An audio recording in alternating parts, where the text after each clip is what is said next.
Asia Pacific, a region that's never really been taken seriously. A collection of subregions representing a geographic area so diverse, it's hard to believe that they aren't a powerhouse in Siege like they are for so many other esports. Games like Overwatch, Dota 2, League of Legends, StarCraft have all been dominated by teams from China, South Korea, Japan, Taiwan, but in Siege, they've always floundered internationally. The entire region's biggest claim to fame was a semi-final appearance for Norengo at the 2019 Invitational, where they lost 2-1 to Team Empire. And that's it. No major wins, no Pro League Finals victories. I don't even think I've been able to find them winning a single international minor ever. They're not even really invited to participate in minors that act as qualifiers for bigger events, and when they are, they're so drowned out in a sea of teams from the other 3 regions that it kills their chances almost immediately. And that very well may be what happens here. Whereas North and Latin America have 4 teams going to the Invitational 2020, and Europe has 5, APAC only has 3 chances to get this right in Fnatic, Giants Gaming, and Wildcard Gaming. But even though APAC has the most to gain from a good finish, don't let my slightly depressing intro coax you into believing that they don't have a chance in this tournament. Let me introduce you to Fnatic. One of 2 Australian teams to qualify, Fnatic's roster hasn't changed that much through the years, as they've been to every single major since the Invitational 2018. But this lineup of Magnet, Lusty, Virtue, Mentalist, and Tex is looking pretty different from the same one from 6 months ago, before Rizraz's retirement and Aces getting benched. Over those past 6 months, they've won their regional Australia-New Zealand tournament, the Six Masters, but also went 0-2 at the Raleigh Major group stage and failed to qualify for Pro League Finals for Season 10 for the first time since Pro League came to the APAC region in 2017. That failed qualification was where they opted to make a change and bring in both Tex and Mentalist, and you can find video up here explaining why those changes are so significant for them. They've arrived in Montreal as a result of winning the 6th Invitational Impact qualifier, and thus far, their new roster seems to be gelling together pretty well. It's clear that the past 6 months have been the weakest that Fnatic has ever been, and they're historically one of 2 APAC teams regarded as the region's best chance of winning it big, with the other team being Norengo, who isn't even at this tournament. But in spite of that, even though we've seen very little playtime from this new lineup, I'm liking how they're looking. They're currently on top of ANZ Pro League in Season 10 right now, and if anything, they can use this Invitational as a proving ground to see if they really are working as well as I hope. They are not the only Australian team at this event though. For the first time at any major ever, we now have 2 of them. Wildcard Gaming ran under an orgless flag for a couple of months before signing to the organization in September,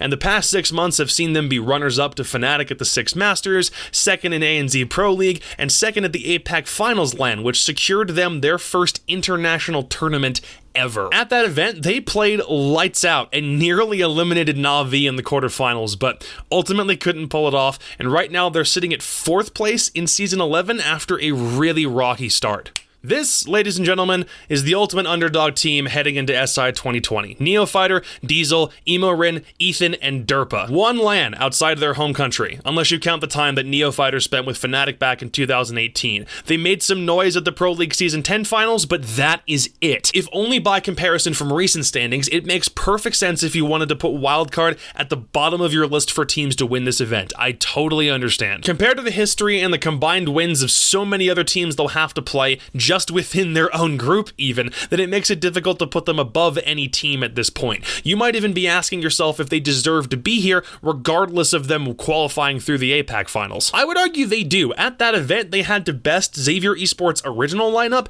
and the same Cyclops team that won the APAC qualifier to play at the Raleigh Major, and might I remind you, they beat Cyclops 2-0. I don't want to grasp at too many straws here, but this is their chance to prove that they really can hang with the big boys. And now, finally, we can talk about the Singaporeans. Giants Gaming acquired the Airwolf roster a few weeks ago, which has been considered one of the best, if not the best roster, hailing from Southeast Asia. Lunar Metal, Ysera, Speakeasy, and Hysterics won the APAC Season 10 finals under Airwolf, with Mentalist as their 5th, and after his departure from Fnatic later in that year, the team promoted their 6th, Jordan, to their active lineup. Even though there is less Siege action happening in the Southeast Asia region compared to ANZ, this is a team that still went to the Allied Esports minor back in June of last year, and their biggest claim to fame was knocking off the original Giants Gaming roster at the Pro League Season 10 finals. Giants seemed to say, well, if you can't beat them, hire them. That makes one more international tournament than wildcard and one defeat of a European team. If we're using that solely as a measure for success, then they're doing better than wildcard. But the difficult part of this for me is that it doesn't give me any more talking points to work with. The whole hard part